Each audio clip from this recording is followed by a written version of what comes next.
childrens, good morning. Today we study geography class 6 lesson first topic asteroids. Asteroids क्या है यानी कि क्षुद्र ग्रह. A belt of broken rocks and debris of probably exploded planet lies in between Mars और Jupiter. Mars और Jupiter के बीच में एक बेल्ट होता है चट्टानों का और कचरे का.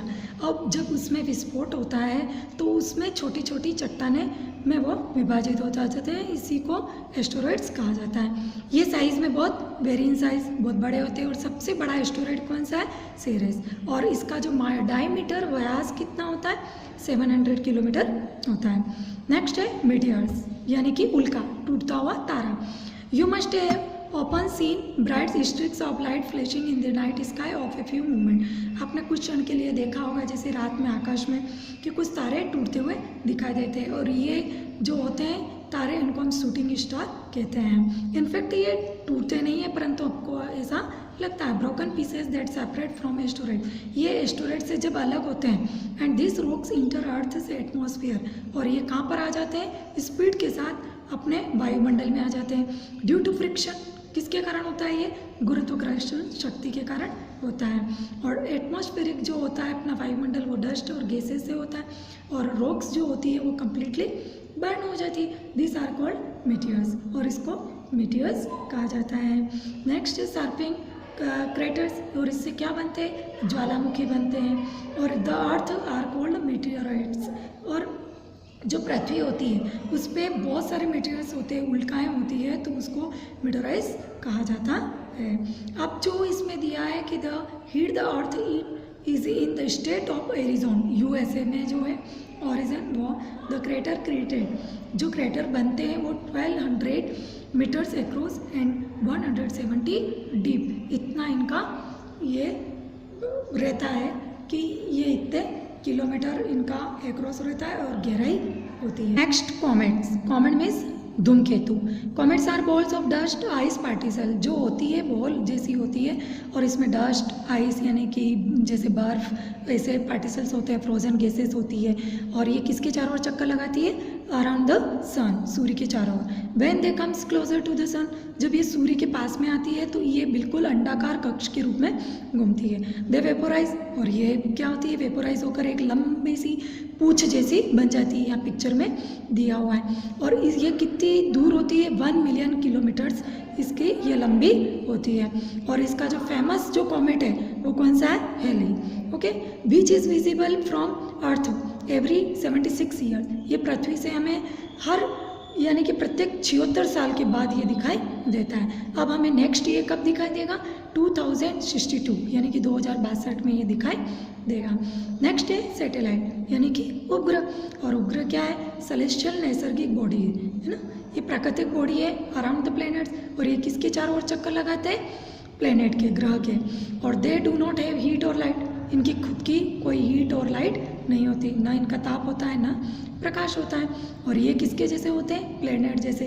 क्योंकि ये भी कैसे चमकते हैं? जिस तरह से प्लैनेट चमकते हैं सूर्य की रोशनी से, इसी तरह सैटेलाइट भी सूर्य की रोशनी से चमकते हैं. Various planet have different numbers. और ये अलग अलग संख्या में होते हैं सैटेलाइट. नेक्स्ट है अर्थ. अपन अर्थ के बारे में जानते ही हैं कि एक यूनिक प्लेनेट है सोलर सिस्टम का, क्योंकि एक ये ओनली ऐसा प्लेनेट है जिस पर हमारा जीवन संभव है. और इसके रीज़न क्या है? क्योंकि 3/4 जो पार्ट है हमारे पृथ्वी का उसके ऊपर क्या है? पानी से कवर है. और इसलिए इसको क्या कहा जाता है? ब्लू प्लेनेट कहा जाता है.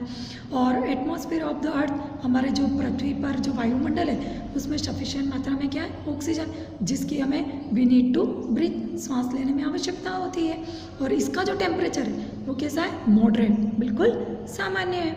और अदर गैसेस भी इसमें होती है जैसे कि दूसरी एग्जाम्पल ओजोन, जो कि हमारी क्या करती है? रक्षा करती है. किससे? अल्ट्रा वायलेट जो रेज आती है सूर्य के द्वारा उससे हमारी रक्षा करती है. और इसके सरफेस पे क्या होता है? सॉइल, मिट्टी, जो हमारे लिए लाइफ के लिए बहुत आवश्यक होती है.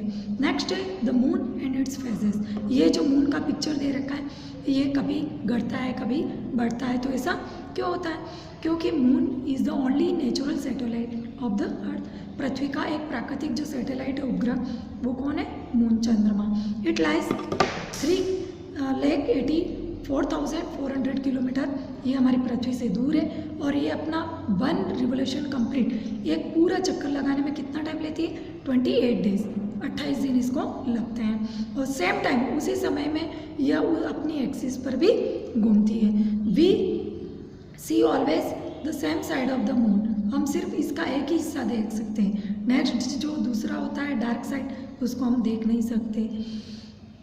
The diameter of the moon is 1/4, इसका जो डायमीटर व्यास होता है वो 1/4 होता है और इसकी जो ग्रेविटी होती है, गुरुत्वाकर्षण, वो 1/6 होता है पृथ्वी पर।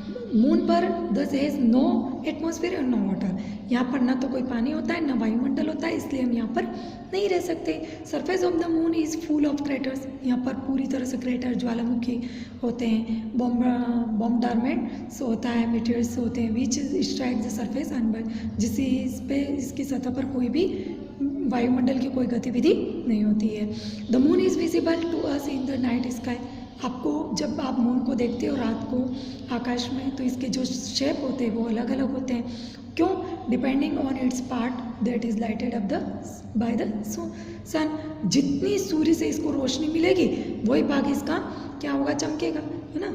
उसके बाद तो नेक्स्ट रात होगी। The shape of the moon becomes bigger, कभी कभी ये बहुत बड़ा होता है तो कभी कभी इसका कोई भाग बहुत छोटा होता है। और इसका जो 1 रिवोल्यूशन होता है कंप्लीट, वो कितने दिन में लगता है? 28 डेज में होता है।